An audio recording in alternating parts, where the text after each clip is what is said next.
Bendito sea el Señor que nos concede un nuevo día de vida y una nueva oportunidad para hablar de su palabra. Y en esta mañana, pues, como sugiere este himno precioso, pues vamos a hablar un poco acerca de la oración. Muy buenos días a todos y que el Señor les bendiga grandemente en esta mañana. Pues como les decía, quisiera abordar el tema de la oración, pero desde un ángulo, una perspectiva un tanto, vamos a decir, negativa, pero que a la vez es muy positiva. Porque muchas veces el conocimiento de lo que es malo nos lleva a la práctica del bien. Y la oración, sin dudas, es un medio de gracia maravilloso que Dios ha dado a cada uno de sus hijos para que podamos acercarnos a Él y tener comunión con Él. El propósito fundamental de la oración es que estemos en comunión con Dios, cercanos a Él, alimentándonos de su gracia, de su poder. No solamente la oración es para pedir y recibir. La petición es tan solo una parte esencial o estructural de la oración. Pero la oración no está solamente diseñada para que pidamos, pero definitivamente es una parte esencial. Y Dios desea que nosotros presentemos delante de nuestras peticiones, dice la Biblia, con acción de gracias. O sea, que no estemos afanosos por nada, sino que sean conocidas nuestras peticiones delante del Señor con acción de gracias. Por lo que pedir a Dios en oración no es nada extraño o malo, no. Al contrario, es la voluntad de Dios. Pero por otra parte, no es la única parte constitutiva de nuestras oraciones. Sin embargo, teniendo en cuenta este punto de que realmente nosotros casi siempre concebimos la oración en términos de las peticiones que hacemos a Dios, a veces muchas personas se preguntan, bueno, ¿y por qué Dios no escucha mis oraciones? Bueno, es probable que esto ocurra. Yo no digo que Dios a propósito cierre sus oídos, ¿verdad?, a nuestras oraciones. Pero sí tenemos que entender que muchas veces este medio de gracia maravilloso, esta oración por la cual nosotros estamos cercanos al Señor y a través de las cuales el Señor suple nuestras necesidades, muchas veces podemos encontrar obstáculos que se interponen entre nosotros y Dios en nuestras oraciones. Hay algunas cosas que hacen que Dios cierre sus oídos, no escuche nuestras oraciones, que Dios quizás se tarde en responder para que nosotros podamos reaccionar y podamos ubicar cuál es el problema, cuál es aquella cosa que está estorbando a que el Señor escuche y responda nuestras oraciones. Bueno, el primer obstáculo que definitivamente podemos mencionar a la oración nuestra es el pecado no confesado. Dice Isaías 59, he aquí que no se ha acortado la mano de Jehová para salvar, ni se ha endurecido su oído para oír. Pero vuestras oraciones han hecho pero vuestras iniquidades han hecho separación entre vosotros y vuestro Dios. Y vuestros pecados han hecho ocultar de vosotros su rostro para no escucharos. O sea, este versículo nos está diciendo claramente que en cuanto a Dios no hay ningún problema. Él no ha cambiado. Él no ha dejado de estar bien dispuesto a escuchar y a responder nuestras oraciones. Por eso es que dice, no se ha acortado la mano de Jehová para salvar, ni se ha endurecido su oído para oír. El problema en la falta de respuestas a nuestras oraciones no está en Dios definitivamente, porque Él no cambia. Sin embargo dice, pero vuestras iniquidades. Y es curioso que en primer término aquí sean las iniquidades y no los pecados. Usted dice, bueno, es algo que significa lo mismo. En cierta manera, o en cierta medida sí significa lo mismo.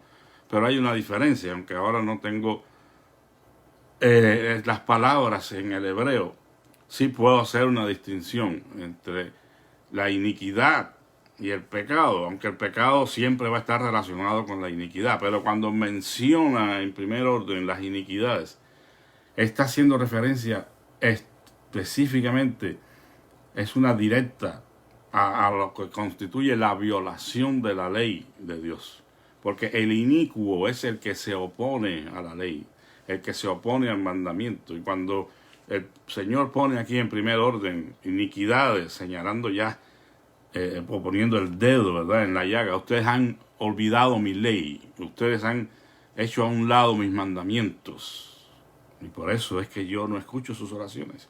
Y después, bueno, pues los pecados pueden ser múltiples y de otras naturalezas, aunque siempre, repito, van a estar relacionados con alguna violación de la ley de Dios. Pero es curioso que se haga esta diferencia.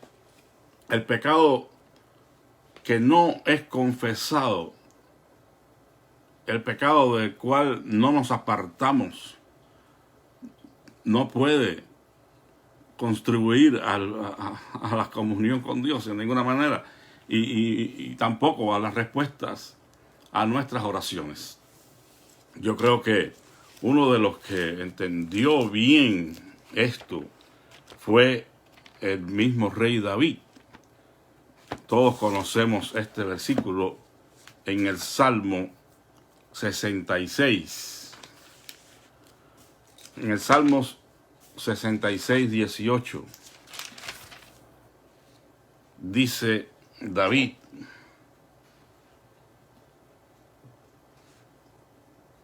si en mi corazón hubiese acariciado yo la iniquidad, otra vez la misma palabra, ¿verdad?, el Señor no me habría escuchado. O sea, si yo me hubiera detenido, abrazado, que es un término que implica el detenerse, el saborear la iniquidad, lo que está contrario al mandamiento de Dios. O sea, si yo me hubiera detenido en mi pecado, el Señor no me hubiera escuchado. Por lo que entonces, si hay un pecado, hay dos pecados, no importa la cantidad, al cual nosotros como creyentes de alguna forma estemos todavía atados, tenemos que renunciar a él. Dice la Escritura, el que confiesa sus pecados y se aparta, alcanzará misericordia. Entonces, no quiero decir con esto de que el cristiano no puede pecar, porque si peca, entonces Dios no va a escuchar nunca sus oraciones. No. El cristiano puede pecar. En un momento dado, no somos invulnerables. Podemos pecar. No es que tengamos licencia para pecar. Pero en un momento dado, de una manera u otra, podemos fallar al Señor. Pero eso no implica lo que dice David aquí, detenerse en la iniquidad, en la práctica consistente de un pecado. Porque en ese caso, entonces, estamos en un problema con el Señor. Porque Él vino a libertarnos de nuestros pecados. Y el pecado se constituye en un estorbo a la oración del cristiano cuando este no renuncia a él y se aparta completamente. Otro estorbo a la oración es el vivir según la carne. Y aquí te dirá, bueno, es lo mismo. No necesariamente. Una persona puede vivir en el Espíritu y eventualmente fallar a Dios y arrepentirse de su pecado.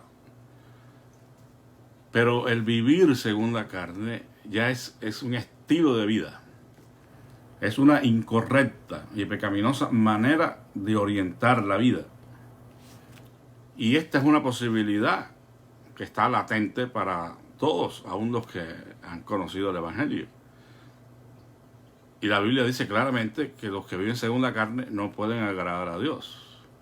Y Romanos 8 nos da la pauta. O sea, los que son guiados por el Espíritu de Dios, estos son hijos de Dios. Y debemos vivir la vida guiados por el Espíritu Santo y no por nuestra naturaleza carnal. O sea, cuando vivimos según la carne y no según el Espíritu, entonces nuestro deseo de orar, nuestra habilidad y efectividad para comunicarnos con Dios se debilitan. Ya no lo podemos hacer con la misma libertad, el mismo deseo, el mismo gozo que antes. Entonces tenemos que asegurarnos de estar caminando en el Espíritu y no satisfaciendo los deseos de la carne, como dice la palabra de Dios. Vamos a tener una lucha en ese sentido. Y eso aún después de ser enteramente santificados, porque tenemos que hacer diferencia entre la naturaleza pecaminosa y la naturaleza humana, que definitivamente esa está con nosotros hasta el día que muramos. La naturaleza humana no es pecaminosa, pero tiene necesidades físicas que, si no se satisfacen en la voluntad de Dios, se convierten entonces en pecados. Un desenfreno en cualquiera de estas cosas nos puede llevar al pecado. Ya sea, por poner un ejemplo, si sabemos que como seres humanos tenemos que alimentarnos, ¿verdad? Porque si no nos alimentamos, nos enfermamos y morimos. Pero si nosotros nos alimentamos de una manera desordenada y comemos a cualquier hora y cualquier cantidad de comida, entonces vamos a caer en un problema de pecado, la gula. Y así con cualquier otra situación física, humana, que nosotros satisfagamos fuera de la voluntad de Dios. Entonces, aunque hemos conocido al Señor y estamos en sus caminos, existe en nosotros una continua batalla entre la carne y el espíritu. Es lo que en el judaísmo se conoce como la mala inclinación y la buena inclinación. Entonces todos tenemos esas dos inclinaciones en nuestra vida. Pero ¿cuál inclinación vencerá? Como le dijo aquel sabio al muchacho que le hizo la pregunta de que no podía tener victoria sobre los apetitos carnales. Y el sabio le dijo, es que es una batalla que hay en tu ser interior. Es como que tú tienes en tu interior y yo tengo en mi interior dos lobos. Uno es bueno y el otro es malo. Y están luchando el uno contra el otro. Y entonces el muchacho le dijo al maestro, pero ¿y cuál lobo vence? Y el maestro dijo, el que tú alimentes más. Si le das de comer al lobo malo, que es la carne, entonces te va a destruir. Pero si tú le das de comer más al lobo bueno, que representa el espíritu, la buena inclinación, entonces triunfarás. Entonces por eso es que la Biblia nos llama a fortalecernos en el hombre interior por su espíritu, a poder crecer en el conocimiento de Dios, a hacer uso de estos medios de gracia para poder fortalecernos en lo espiritual, que nuestro hombre interior se va renovando de día en día y vamos matando al hombre viejo. La carne puede ganar el control de nuestras acciones y actitudes y motivos a menos que seamos diligentes en hacer morir las obras de la carne, como dice Romanos 8:13, y seamos guiados por el Espíritu en una recta relación con Dios. Solo entonces Él escuchará y responderá a nuestras oraciones. Pero si vivimos en un estilo de vida que no glorifica a Dios y que estamos satisfaciendo más nuestros deseos carnales y egoístas, entonces no podemos esperar que Dios responda a nuestras oraciones, porque el que está sentado en el trono de nuestra vida somos nosotros mismos. El ego, el yo ese egoísta y no el Señor. Porque entonces, hermanos, cuando nosotros oramos, lo hacemos motivados por el egoísmo. Cuando pedimos a Dios lo que queremos, en lugar de que pidamos lo que Él quiere, entonces esos motivos egoístas obstaculizan la respuesta a nuestras oraciones, porque Dios está diciendo, bueno, este está buscando su propia gloria, no mi gloria, no mi alabanza. Y la Biblia dice claramente, y esta es la confianza que tenemos en Él, que si pedimos alguna cosa conforme a su voluntad, Él nos oye. Y si sabemos que Él nos oye, tenemos las peticiones que le hayamos hecho. Es como la oración modelo de nuestro Señor Jesucristo, no la que nos enseñó allí en Juan, sino la oración que Él hizo en el Getsemaní. Padre, si es posible, pasa de mí esta copa, este trago amargo, este momento de crucifixión y muerte. Pero que no se haga como yo quiero, sino como tú quieres. O sea, que debemos pedir de acuerdo a la voluntad de Dios, que es lo mismo que pedir en sumisión a cualquier cosa que Él pueda desear para nosotros. Ya sea que nosotros sepamos o no de qué se trate. Simplemente, como María dijo, he aquí la sierva del Señor, hágase conmigo conforme a tu palabra.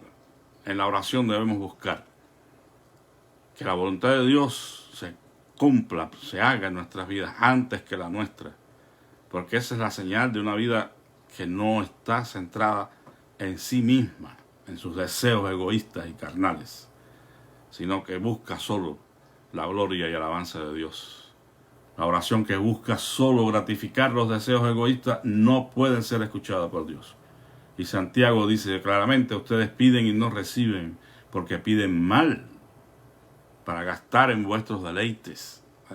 Lo único que están pensando es en ustedes mismos. Pues entonces no pueden recibir nada de parte de Dios.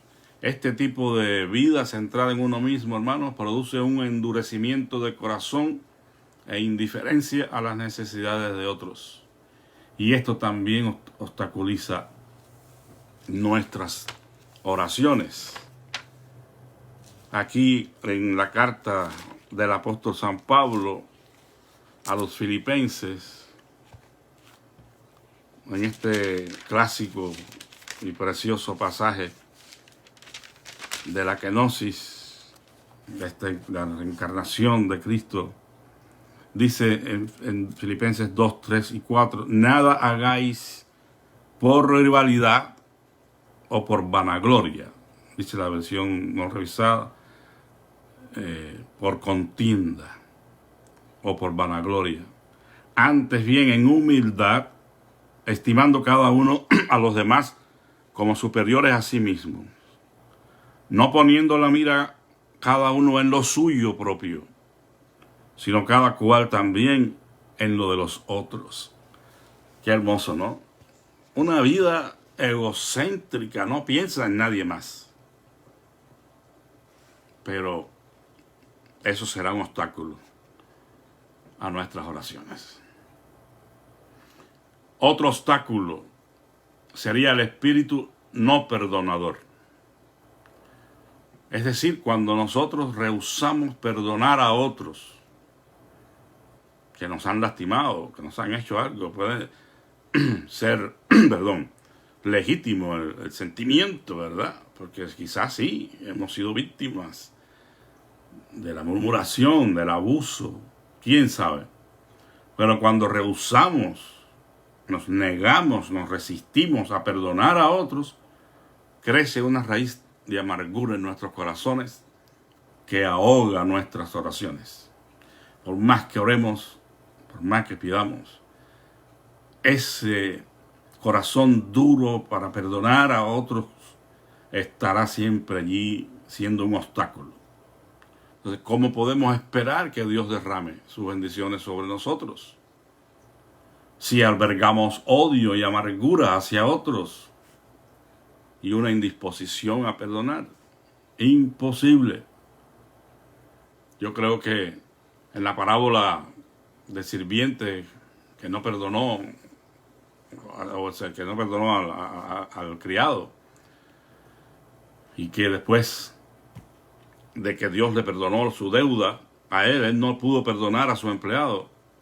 Allí pues se ilustra de una manera muy linda este principio. Si Dios nos ha perdonado a nosotros todos nuestros pecados y nos ha dado la salvación en Cristo, entonces deberíamos estar más que dispuestos para perdonar a otros que nos ofenden a nosotros. Como dice la Escritura, de la misma manera que ustedes han sido perdonados en Cristo, así perdonen también a quienes les ofenden. La deuda que nosotros teníamos con el Señor era impagable. Es como la deuda de este hombre. Él no podía pagar esa deuda y su Señor le perdonó una inmensa cantidad de dinero, y el otro que lo que le debía era un poquito dinero, él no lo pudo perdonar. Entonces imagínense, amados hermanos, tenemos que estar dispuestos a perdonar como Cristo nos perdonó a nosotros. Un proverbio chino dice que el perdón es el aroma que despiden las flores cuando son pisoteadas. Usted maltrata una flor, usted la pisotea y la flor expide un aroma maravilloso. Pues así deberíamos ser nosotros. De lo contrario, si no perdonamos de corazón a quienes nos han ofendido, nuestras oraciones tendrán estorbo. Será difícil que Dios nos escuche. Otro obstáculo es la incredulidad.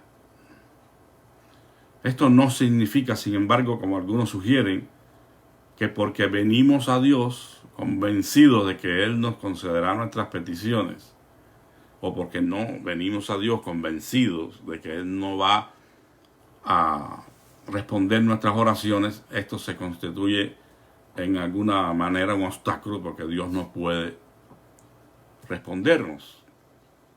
O quizás también, enfocándolo de otra manera, pues la persona piensa que por cuanto viene creyendo, Dios está obligado de alguna manera a responder a sus oraciones. Pero eso anularía, ¿verdad?, la soberanía de Dios, su inmensa sabiduría y el derecho que Él tiene sobre nosotros como sus hijos, como su creación. O sea, nosotros no podemos manipular a Dios de ninguna manera, a través de nada, ni siquiera de la fe. Porque yo lo creo, yo lo declaro, yo ¿cómo es que se dice? Lo afirmo, lo declaro, lo que sea. Entonces ya, eso es un pensamiento metafísico, no cristiano. A Dios nadie lo puede manipular. Y por mucha fe que nosotros tengamos, no lo vamos a obligar a hacer lo que nosotros queremos. Tenemos que orar, como ya dijimos, de acuerdo a su voluntad. Pero la incredulidad aquí no es simplemente ese asunto de que dudo de que pueda o no pueda hacer. Porque en ese caso muchas veces pues entonces no habría respuesta alguna a nuestras oraciones, porque en cierta manera todos dudamos de esa forma. El orar sin dudar aquí significa orar con la firme creencia y entendimiento del carácter, naturaleza y motivos de Dios. ¿Por qué? Dice en Hebreos 11:6, pero sin fe es imposible agradar a Dios, porque es necesario que el que se acerca a Dios crea que le hay y que es galardonador de los que le buscan. O sea, aquí la duda no está tanto en que si voy o no a recibir lo que estoy pidiendo. La duda aquí está en el carácter de Dios. Si oramos dudando de la buena naturaleza bondadosa, misericordiosa de Dios, estamos en un serio problema, y eso es lo que se constituye en un estorbo a la oración, y casi podemos decir que es un gran pecado, porque estamos dudando de Dios mismo, de su buena voluntad para con nosotros, pero no necesariamente de lo que pedimos, ¿no? Como en ocasiones alguien se acercaban al Señor Jesús y dijo así: ¿tú crees que puedo limpiar? Y dijo aquel leproso: bueno,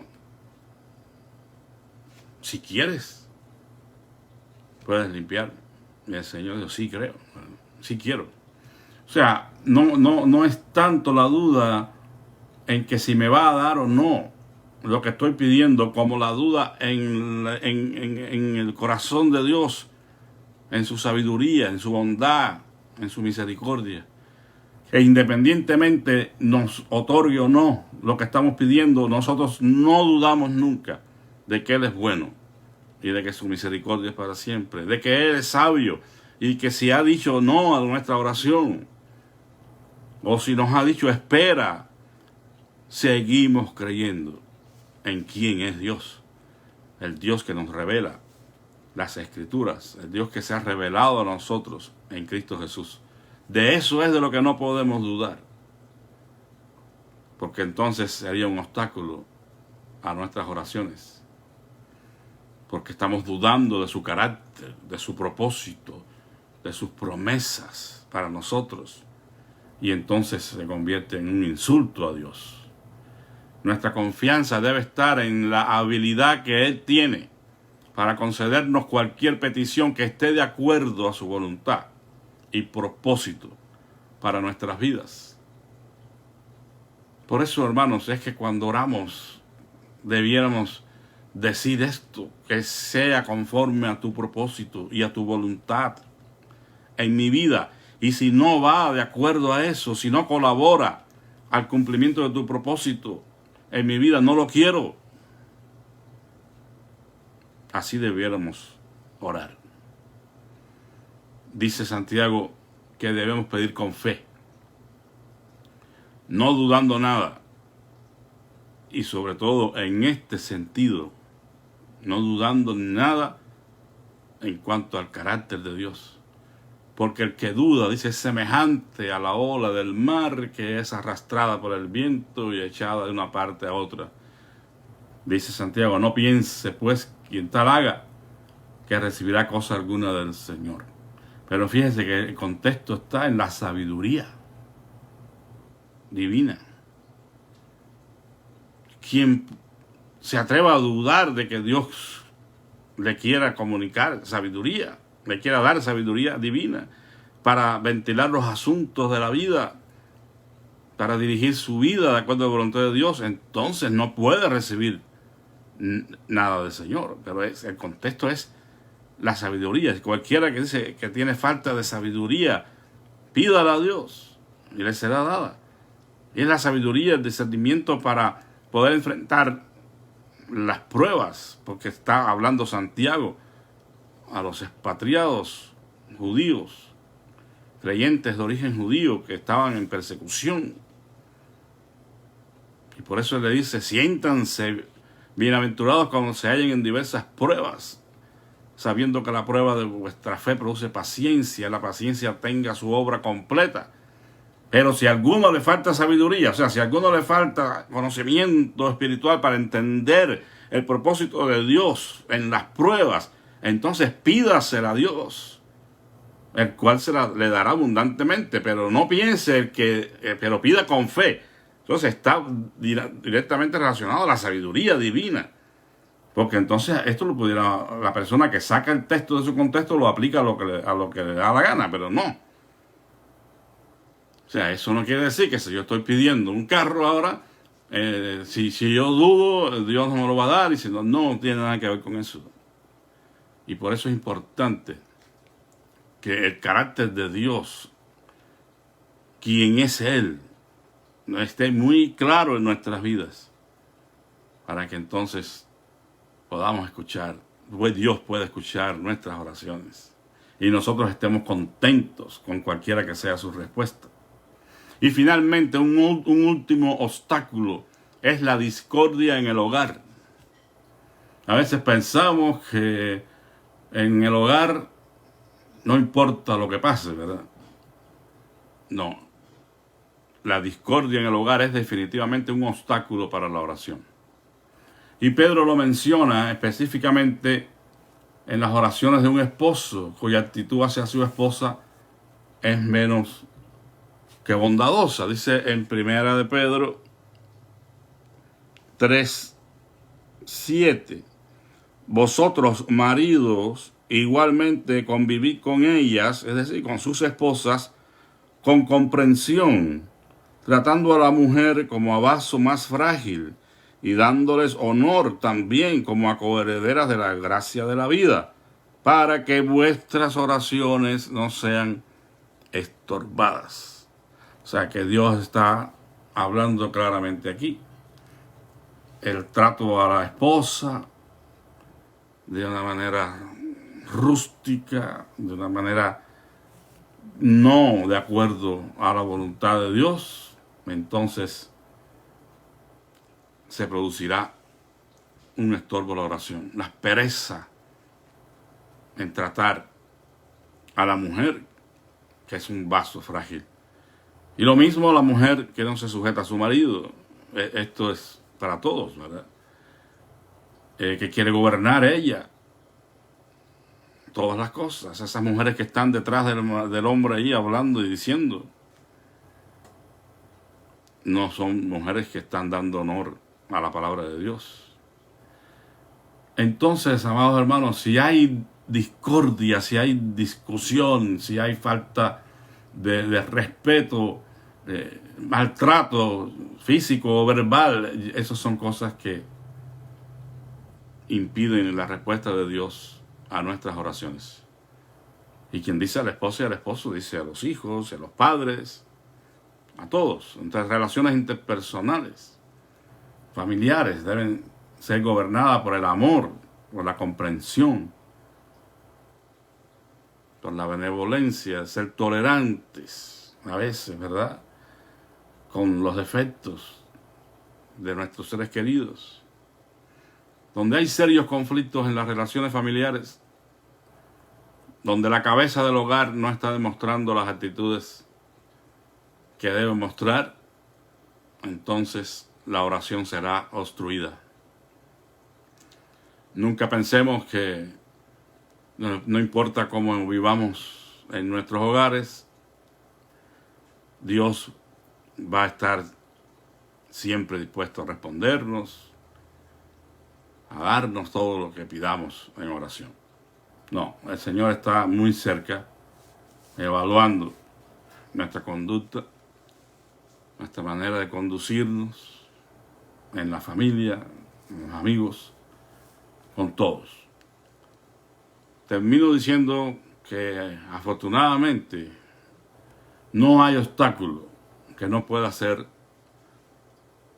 removido, porque todos los obstáculos se pueden remover cuando nosotros venimos precisamente a Dios en un tipo de oración que muchas veces no enfatizamos, y es la oración que busca el perdón, la oración de arrepentimiento.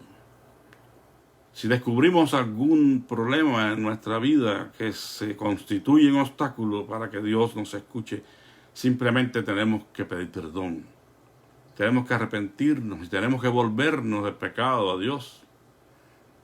En 1 de Juan 1:9 se nos asegura que si confesamos nuestros pecados, Él es fiel y justo para perdonar nuestros pecados y limpiarnos de toda maldad.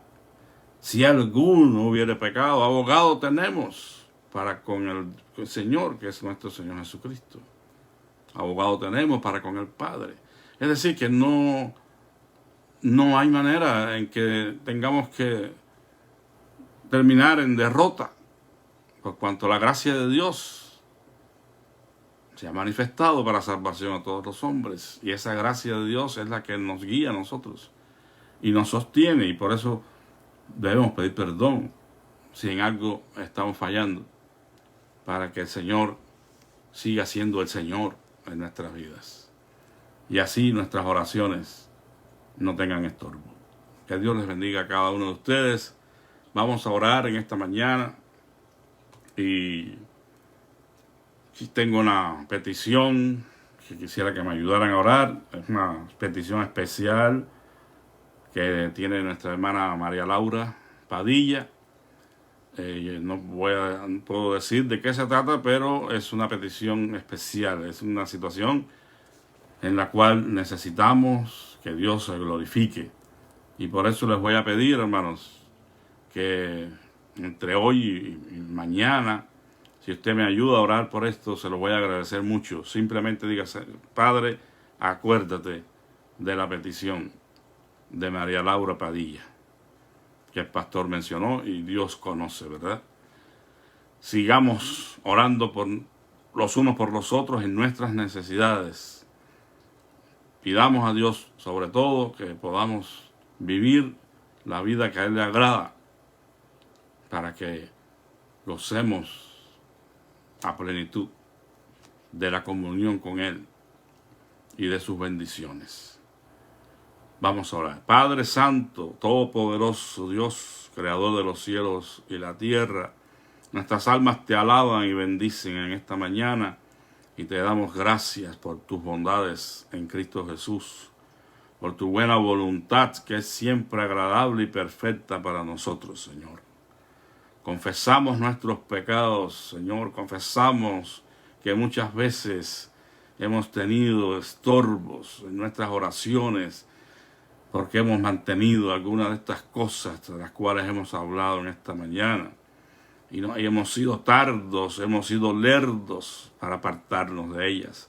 Te pedimos, por favor, que nos perdones y que tengas compasión y misericordia de nosotros, y nos ayudes, oh Señor, para que si en esta mañana tuviéramos que identificar algún problema en nuestra vida que está estorbando la oración, seamos capaces también, por medio de la fe, en apartarnos de ese mal y volvernos a ti en arrepentimiento, Señor. Te ruego que seas propicio a cada uno de nosotros. Padre Santo, quiero presentar las peticiones de mis hermanos en esta mañana. Tú conoces cuál es la necesidad de cada quien, Señor. Rogamos por el enfermo, que tú extiendas tu mano de poder en el nombre de Jesús. Mira cuántos están padeciendo, Señor, de este virus todavía, y cuántos están partiendo también, Padre. Consuela a los corazones atribulados y trae esperanza a sus vidas. Señor, quiero rogarte que si alguien está necesitado de un empleo, que tú suplas, que abras puertas para tus hijos, que puedan ganarse el pan honradamente y no tener preocupaciones en esta dirección. Rogamos que seas propicio a la necesidad de cada quien, Padre Santo, emocional, espiritual, material. Y queremos unirnos en esta mañana por la petición de María Laura Padilla, Señor. Tú sabes, Señor, los detalles de esta necesidad, y para ti nada es imposible. Rogamos en el nombre de Jesús que tu gracia, tu favor esté con ellas, Señor, en esta petición, y que tú abras puertas y seas glorificado, trayendo, Señor, lo mejor para esta situación. Creemos que tú escuchas la oración, que tú eres bueno y que tu poder es infinito. Por eso confiamos, Señor, en que vas a orar en esta situación y nos vas a sorprender, Señor, porque tú eres bueno. Gracias te doy en esta mañana y te pido por la iglesia de Sur Flora y por todas las iglesias que te sirven predicando el verdadero evangelio de Cristo, que tú estés allí presente, edificando a tu iglesia y salvando a los pecadores que no se han arrepentido. Gracias te damos y te lo pido todo humildemente, Señor, en el nombre y por los méritos de nuestro Señor Jesucristo. Amén. El Señor les bendiga y la paz de Cristo sea con todos. Que tengan un feliz día.